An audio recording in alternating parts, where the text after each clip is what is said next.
बिस्मिल्लाहिर्रहमानिर्रहीम। अस्सलाम वालेकुम स्टूडेंट्स। आज हम हमारी वो जो रिटर्न वर्क है सारा कंप्लीट हो गया था। कुछ बुक वर्क रहता था, बुक वर्क करके फिर आज हमारा चैप्टर जो है वो 1 कंप्लीट हो जाएगा इंशाल्लाह। तो पहला है फिलिंग द ब्लैंक्स एक्सरसाइज 1 में। According to commutative property of union B union A is equal to, commutative property में करते हैं जगह चेंज कर देते हैं, तो बी यूनियन ए किसके इक्वल होगा, ए यूनियन बी के। ठीक है, ये आपने लिख लेना अपनी कॉपी पे, आज की डे और डेट बुक पे लगा लेनी है। फिर है for 3 sets A B and C, A union B union C is equal to A union B union C. ये आपने एसोसिएटिव प्रॉपर्टी आपने पढ़ी थी, तो क्वेश्चन में की थी इंटरसेक्शन के साथ, ये वाली। ठीक है, तो बल्कि ये नहीं है, ये ऊपर वाली ही है। आपने इंटरसेक्शन के साथ की थी, तो ये यूनियन के साथ लिखी हुई है, A union B union C. अब A union B union C ही लिखेंगे, लेकिन ब्रैकेट किस पे लगा देंगे, ए यूनियन बी पे। ये आपकी एसोसिएटिव प्रॉपर्टी है, उसके लिहाज से हमने इसको ऐसा लिखा। ठीक है, आगे है complete the property A union B intersection C. A union B intersection C equal होता है, जो मैं आपको ये दिखा देता हूँ,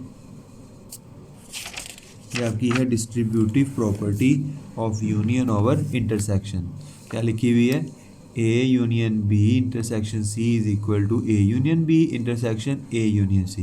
तो ये वाला पूरा आपने उधर लिख देना फिलिंग द ब्लैंक्स। क्या लिखा हुआ है, A union B intersection A union C. ठीक हो गया। नेक्स्ट है the intersection of two sets consist of dash elements. तो इंटरसेक्शन जब लेते हैं तो उसमें क्या करते हैं, हम दोनों सेट्स के कॉमन एलिमेंट्स लिखते हैं। इसलिए यहाँ पे आपने फिलिंग द ब्लैंक्स में क्या लिख देना है, ब्लैंक में कॉमन लिख देना है। ठीक हो गया। The formula for the number of subsets is, अब किसी भी सेट के सबसेट की तादाद बतानी है तो वो तरीक़ेकार क्या होता है, वो तरीक़ेकार शायद मैं पहले बताया हुआ है, दोबारा बता देता हूँ। किसी भी सेट्स के आपने बताने हैं सबसेट्स कितने होंगे, जो सेट्स के 2 एलिमेंट्स हैं 2 और 4, इसके कितने सबसेट्स होंगे, उसका बाद उसका जज करने के लिए आपको 2 की पावर 2 लेनी पड़ेगी, तो ये आ जाएगा 4।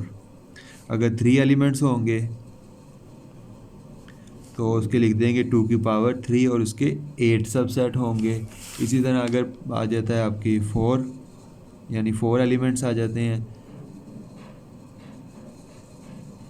4 5 6 7 4 एलिमेंट्स आ जाते हैं, तो 2 की पावर 4, इस सेट के कितने सबसेट होंगे, 16। तो हम जो तरीक़ेकार है वो क्या करते हैं, 2 की पावर में लिख लेते हैं।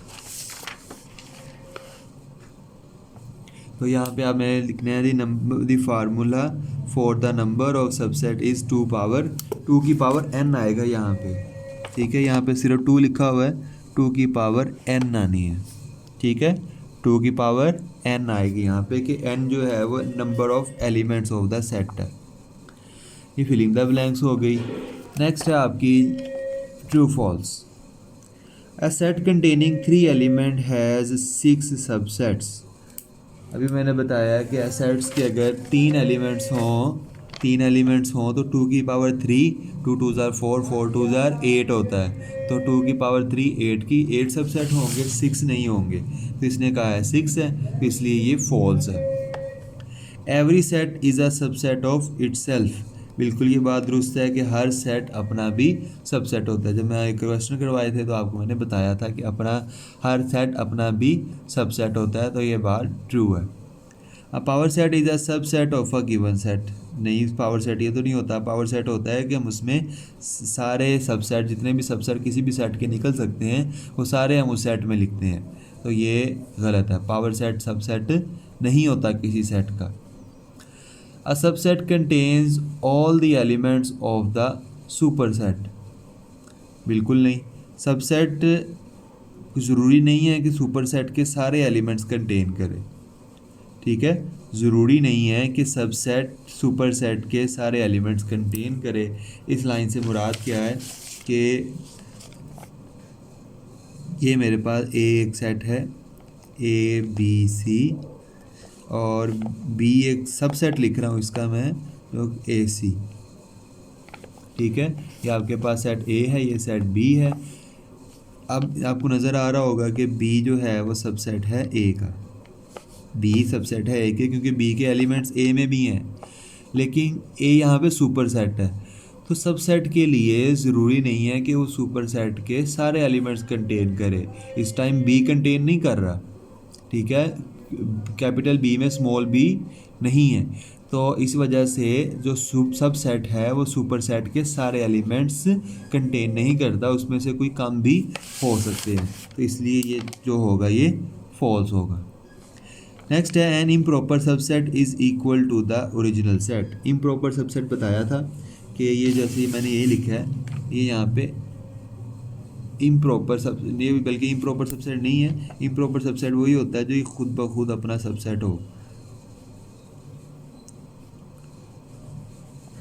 एक ये इम्प्रॉपर सबसेट होता है और एक एम्प्टी सेट। एम्प्टी सेट और वो सेट खुद, ये दोनों इम्प्रॉपर सबसेट्स होते हैं। तो कह रहा है कि improper subset is equal to the original set. ये देखो यही लिखा है, इम्प्रॉपर सबसेट लिखा है मैंने, और वो किसके इक्वल है, ओरिजिनल सेट के इक्वल ही है। तो ये बात इसकी बिल्कुल दुरुस्त है, तो ये ऑप्शन आपने ट्रू कर लेनी है। पहला फॉल्स, फिर ट्रू, फिर फॉल्स, फिर फॉल्स और फिर ट्रू हो जाएगा। फिर इसी तरह हमारा क्वेश्चन नंबर 10 भी रहता था। क्वेश्चन नंबर 10 में हमने बताना है कि जो ये क्या ये इक्वल है, इक्वल नहीं है, बस filling the blanks by equal और not equal. A union B is dash B union A union B union A के इक्वल होता है या नहीं होता। तो ये आपने कम्यूटेटिव प्रॉपर्टी पढ़ी हुई है, ये इक्वल होता है, तो उसके एतबार से आपने यहाँ पे इक्वल लगा लेना है। A union empty set is equal to A का एम्प्टी सेट के साथ यूनियन लें, तो ए का एम्प्टी सेट के साथ जब यूनियन लेंगे तो दोनों सेट्स के एलिमेंट कंबाइन करके लिख देते हैं। अभी सेट के एलिमेंट है ही कोई नहीं, तो सेट के एलिमेंट्स वही रहेंगे जो ए के होंगे, इसलिए इसका आंसर ए ही आएगा। रिपीट कर रहा हूँ, एम्प्टी सेट में कोई एलिमेंट नहीं होता, यूनियन लेंगे ए के साथ तो ए के एलिमेंट्स ही रहेंगे यूनियन में, तो इसलिए आंसर ए ही आएगा।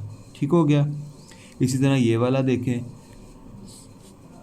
ये कह रहा है कि empty set union A union empty set हो या एम्प्टी सेट यूनियन ए हो, इसका आंसर भी ए आना चाहिए था, जबकि इन्होंने क्या लिखा हुआ है, एम्प्टी सेट लिखा हुआ है, इसलिए यहाँ पे नॉट इक्वल आएगा। ठीक है, इसमें भी एम्प्टी सेट लेंगे, यूनियन लेंगे ए के साथ, ए के एलिमेंट्स आएंगे, उन्होंने एम्प्टी सेट लिखा हुआ है, इसलिए ये इक्वल नहीं है। नेक्स्ट है A union A is equal to A का ए के साथ यूनियन लेंगे तो वो ए ही आएगा, इसके अलावा कोई एलिमेंट ए का है ही नहीं, ए के अलावा कोई एलिमेंट नहीं ना आ रहा, और ए के सारे एलिमेंट आएंगे, इसलिए वो ए ही होगा, ए के अलावा नहीं हो सकता। आगे है if A union B is equal to B and if A intersection B is equal to B. A union B भी बी के इक्वल आ रहा है और ए इंटरसेक्शन बी भी बी के इक्वल आ रहा है, तो ये उसी वक्त पॉसिबल है जब ए और बी दोनों बराबर हों। ठीक है, ए यूनियन बी के इक्वल है, यानी यूनियन भी बी के इक्वल है और इंटरसेक्शन भी बी के इक्वल है, ये उसी वक्त पॉसिबल है जब ए और बी इक्वल होंगे, अदरवाइज पॉसिबल नहीं है। ठीक है, ये भी आपका क्वेश्चन नंबर 10 ये आपका आज का बुक वर्क हो गया। नेक्स्ट है आपके MCQs, वो भी आज ही कर लेते हैं, बिकॉज वो भी बुक वर्क में ही आता है। अच्छा जी, MCQs हैं, select the correct answer from the given options. If U is equal to this, which is a subset of U? तो ये U दिया गया, यूनिवर्सल सेट दिया गया और पूछ रहा है कि बताएं इसमें से इसका सबसेट कौन सा है। सारे तो नहीं होंगे सबसेट, चेक करते हैं। ए ऑप्शन तो जो टिक लगी है हम उसको मान लेते हैं, बाकी क्यों नहीं है। बी ऑप्शन देखें तो बी ऑप्शन क्या है, 1 है, 1 तो इस सेट में है ही नहीं। सबसेट वो होता है जो सेट के एलिमेंट्स को कंटेन करे, ये तो सेट का एलिमेंट है ही नहीं, तो ये ए सबसेट नहीं होगा। इसी तरह इसमें देखें तो इसमें 1, 3, 5, 7 कोई भी एलिमेंट इसमें नहीं है, तो इसलिए ये भी सबसेट नहीं होगा। फिर डी वाला देखें तो डी वाले में 2 भी है, उसमें 3 नहीं है, 3 इस सेट का हिस्सा नहीं है, तो इसलिए 2, 3, 4 इसका सबसेट नहीं हो सकता। तो सबसेट वही होगा 2 और 4, क्योंकि 2 भी इसमें है और 4 भी कंटेन करता है, इसलिए ये ऑप्शन आपकी ए टिक होगी। Which of the following is the largest set, कौन सा इसमें से लार्जेस्ट सेट है, यानी सबसे बड़ा सेट कौन सा है। Set of even number, set of whole number, set of odd number and set of integers. Set of even number में सिर्फ आ जाते हैं 2 के टेबल पे जाते हैं, यानी 0 +-2 +-4 +-6। और सेट ऑफ ऑड नंबर में 1 +-1 +-3 +-5 +-7, यानी इसमें 2 4 6 8, इसमें 1 3 5 7। और होल नंबर्स कौन से होते हैं, 0 1 2 3, इसमें नेगेटिव नंबर नहीं आते। फिर है set of integer, set of integers में क्या होगा, 0 +-1 +-2 +-3 +-4 अप टू सो ऑन, यानी ये दोनों सेट्स को कंबाइन कर दें, तीनों सेट्स को कंबाइन कर दें तो आपका सेट ऑफ इंटीजर बनता है, इसलिए ये वाला आपका लार्जेस्ट सेट होगा। इसमें सिर्फ 2 4 6 8 थे, इसमें 1 3 5 7 था, जबकि इसमें 0 1 2 3 4 5 6 7 सारे ही हैं, सारे नंबर्स हैं, तो इसलिए सेट ऑफ इंटीजर्स लार्जेस्ट होगा। ठीक हो गया। How many subset does the set A have, A के कितने सबसेट होंगे, तो कैसे जज करेंगे, इसके एलिमेंट कितने हैं, 4 हैं, तो इसको 2 की पावर 4 लिखेंगे। 2 की पावर 4 होता है 16 के इक्वल, इसलिए ये ऑप्शन आपकी 16 आ जाएगी। ठीक है। Which of these is a proper subset of A, तो कौन सा इसका प्रॉपर सबसेट है। प्रॉपर सबसेट क्या होता है, जिसमें कोई कम से कम एक एलिमेंट मिस हो, कम से कम एक एलिमेंट ओरिजिनल सेट का ना हो। तो पहले ए ऑप्शन देखें तो 1 2 3 है, ए ऑप्शन में 1 2 3 है, ये तो सबसेट ही नहीं है क्योंकि इसमें 2 है ही नहीं, 2 इसमें है, इसमें नहीं है, तो ये सबसेट ही नहीं है पहला। बी देखें तो 1 3 5 7, 1 3 5 7, ये भी 1 3 5 7, हमने पीछे पढ़ा है कि वो इम्प्रॉपर होता है। ठीक है, 1 3 5 7 इम्प्रॉपर, जो सेट खुद ब खुद हो वो इम्प्रॉपर सबसेट होता है, प्रॉपर नहीं होता।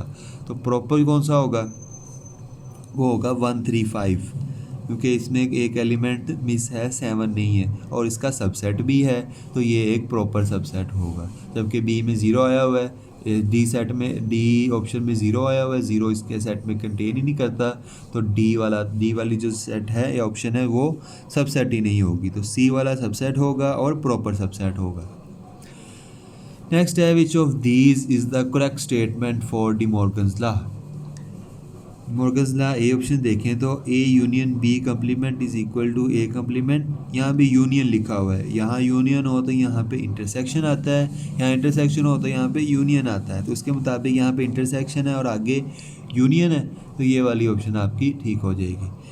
अंदर इंटरसेक्शन है और बाहर यूनियन है, जबकि इस बी ऑप्शन में क्या है, दोनों ही इंटरसेक्शन है, तो ये भी नहीं ठीक, ये भी दोनों यूनियन भी नहीं ठीक, पहला इंटरसेक्शन होगा दूसरा यूनियन होगा, या पहला यूनियन होगा दूसरा इंटरसेक्शन होगा, तो आपका डी मॉर्गन्स लॉ वेरीफाई होता है।